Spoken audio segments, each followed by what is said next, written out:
नमस्ते सदावत्सल्य मातृभूमि। कभी आपने कोर्टों के बीच में झगड़ा सुना है? कभी सरकार और कोर्ट के बीच में झगड़ा सुना है? कभी आपने दो ऐसी अथॉरिटी जो दोनों इम्यून हों, जिन दोनों को लगता हो कि नहीं हम सुपीरियर हैं, उनके बीच में झगड़ा सुना है? सवाल ये पैदा होता है कि हमने संविधान में जो पावर्स दी हैं वो झगड़ा करने के लिए दी हैं या फिर संविधान में पावर एक रूपता से देश चलाने के लिए दी हैं। इसलिए डिवीज़न ऑफ पावर है, डिवीज़न ऑफ लेबर है। हमने 3 ऑर्गन अलग अलग बनाई, तीनों ऑर्गन्स को पावर दी। हमने कहा कि जो कानून बनाएगा जिससे देश चलेगा वो जनता के द्वारा चुने हुए लोगों के द्वारा बनाया जाएगा। अब वो जनता के द्वारा चुने हुए लोग जो लोकसभा में मेजॉरिटी रखेगा वो उसको एग्जीक्यूट करवाएगा। फिर से मैं बताता हूँ, हमने 10 लोगों की एक टीम चुनी, जनता ने 10 लोगों की एक टीम चुनी। उन 10 लोगों में से 6 लोग एक तरफ हो गए तो उन 10 लोगों ने कानून बना लिया। कानून बनाने का अधिकार उन 10 के 10 को है। जो मेजॉरिटी में कानून पास हो जाएगा वो कानून बन जाएगा। 10 लोगों के द्वारा बनाए हुए कानून को इम्प्लीमेंट कौन करवाएगा, उसकी सुरक्षा संरक्षा कौन करेगा? तो हमने ये कहा कि जिसके पास 60% 50% से ऊपर मेजॉरिटी होगी वो उसकी सुरक्षा करेगा, वो उसको एग्जीक्यूट करवाएगा, वो उसका निष्पादन करवाएगा, यानी कि वो सरकार होगी। सरकार का मतलब सिर्फ इतना है, संसद के द्वारा बनाए हुए कानूनों पर वो उसको इम्प्लीमेंट करवाए, यानी कि मशीनरी उसके पास हो, वो उसको इम्प्लीमेंट करवाए। सरकार का मतलब संसद नहीं।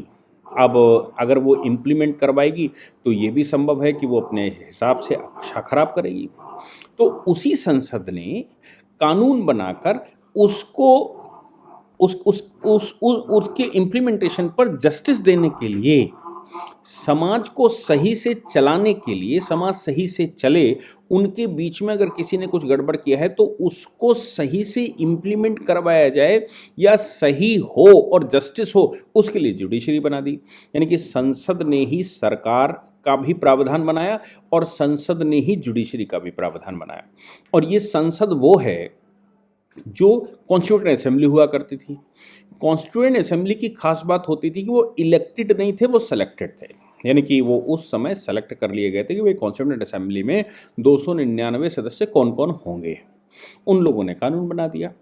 अब वो जो उस समय कानून बन गया, उस कानून के बनाने को क्या वहीं समाप्त कर दिया जाए? तो ये कहा गया कि नहीं, संसद उसका स्थान लेगी और जो चुने हुए लोग होंगे वो संसद में होंगे और संसद के दोनों सदनों से कानून पास होगा, उसको सरकार इम्प्लीमेंट करवाएगी। इसमें कोई कंफ्यूजन नहीं।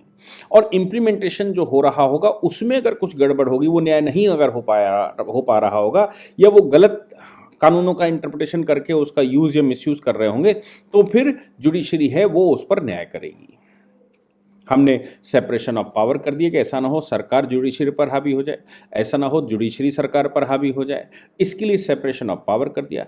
लेकिन दोनों के लिए कानून बनाने की प्रक्रिया, जनता के लिए कानून बनाने की प्रक्रिया, प्राधिकरणों में कानून बनाने की प्रक्रिया, सब कुछ हमने संसद को देकर रखा है। यानी कि संसद अगर कानून बना देगी तो उस कानून से सुप्रीम कोर्ट या कोर्ट भी बंधा हुआ है, उन कानूनों से सरकार भी बंधी हुई है, उन कानूनों से जनता भी बंधी हुई है और उन कानूनों से ही पूरा सिस्टम बंधा हुआ है। वो पूरा सिस्टम जो है उन कानूनों के आधार पर चलेगा जो लेजिस्लेशन का इंटेंशन है, यानी कि जो संसद का इंटेंशन था उस इंटेंशन के आधार पर चलेगा। अब ऐसा करते समय सुप्रीम कोर्ट और हाई कोर्ट को हमने पावर दे दी और कहा इन जजेस को सरकार हटा नहीं सकती। सरकार के पास पावर नहीं है कि इन जजेस का वो बाल भी बांका उखाड़ सके, क्योंकि सरकार के कामों को ही इवेल्युएट ये लोग करेंगे। लेकिन ये भी हमने कहा कि इनके अपॉइंटमेंट की प्रक्रिया प्रेसिडेंट के थ्रू होगी और प्रेसिडेंट काउंसिल ऑफ मिनिस्टर उसका सहयोगी होता है, तो काउंसिल ऑफ मिनिस्टर इस पर मैथमेटिक्स लगाएगी और वो रिकमेंड करेगी। तो फिर जो प्रेसिडेंट है वो उनको अपॉइंट कर देगा। ये प्रक्रिया भी पार्लियामेंट ने बनाई कि भाई ये प्रक्रिया है, इस प्रक्रिया से चलेगा।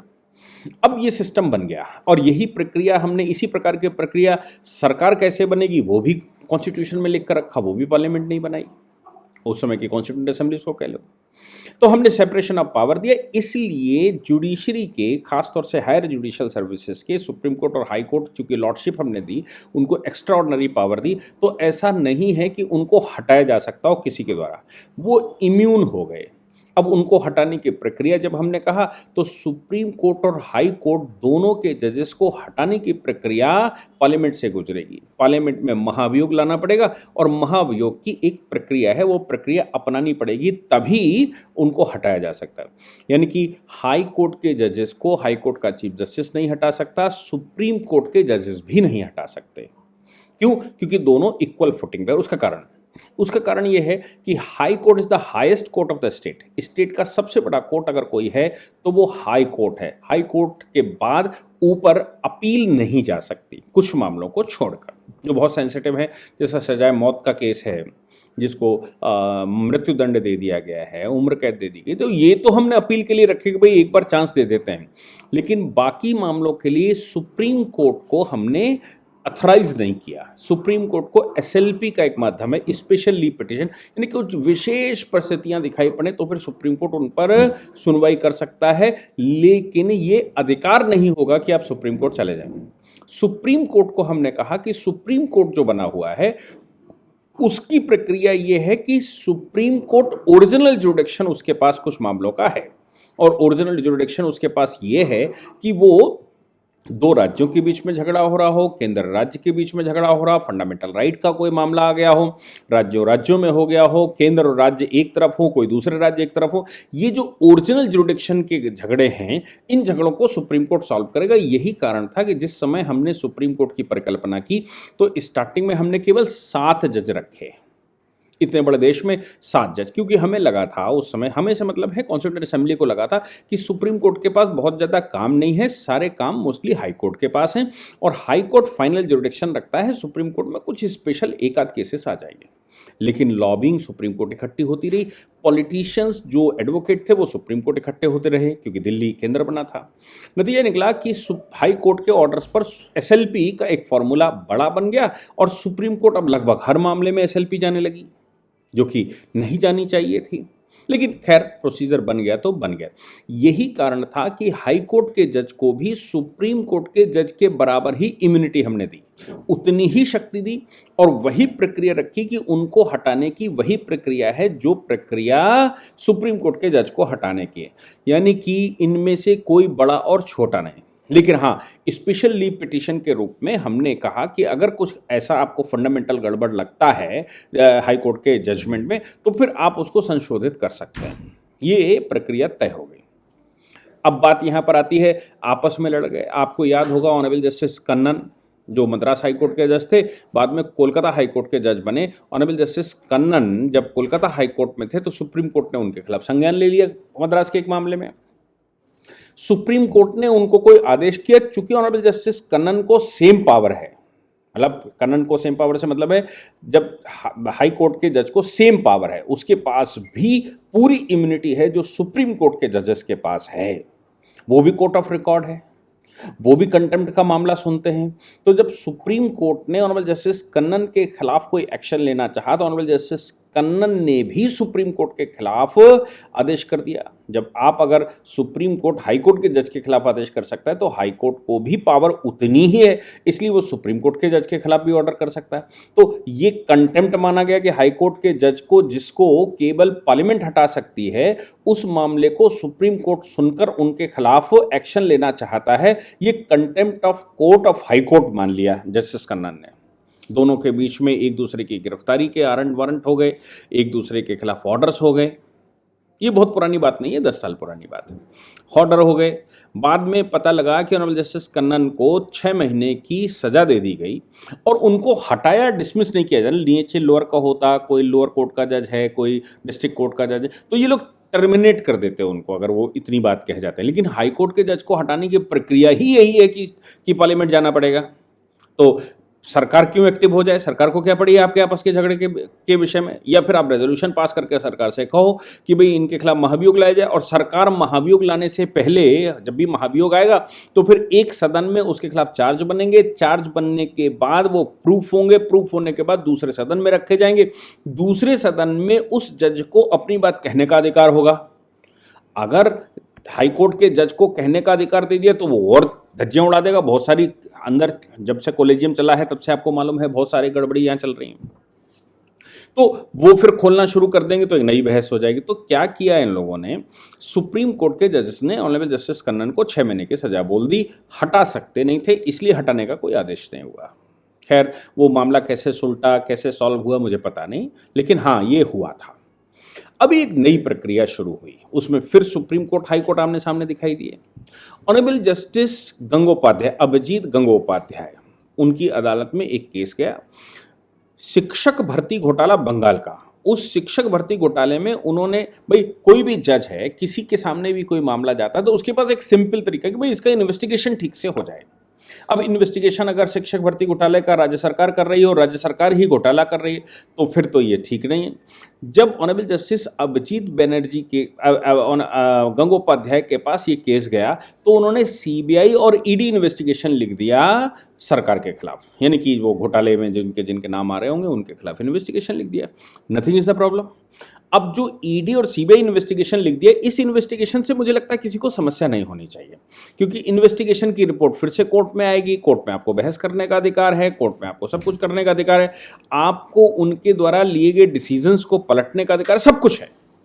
क्योंकि investigation by police, investigation by CBI, investigation by ED, investigation by any special agency, narco agency, कोई भी इन्वेस्टिगेशन करे, वो केवल इन्वेस्टिगेशन का मतलब ये होता है कि वो डेटा कलेक्ट करेगा, जिस रिगार्डिंग आपने कहा है, वो डेटा कलेक्ट करके कोर्ट के सामने प्रेजेंट कर देगा, अपना व्यू रख देगा।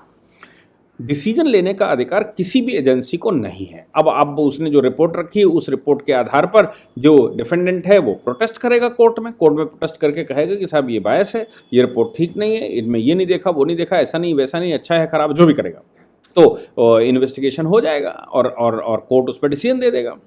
कुल मिलाकर जो बात आती है वो ये आती है कि इन्वेस्टिगेशन प्राइमरी कंडीशन है का। कोई भी हमारे देश में किसी भी कोर्ट का मामला देख लीजिए कि जब भी उसको कोई डाउट लगता है, उसके पास डेटा आता है, तो वो उसकी तह तक जाने के लिए काम करता है।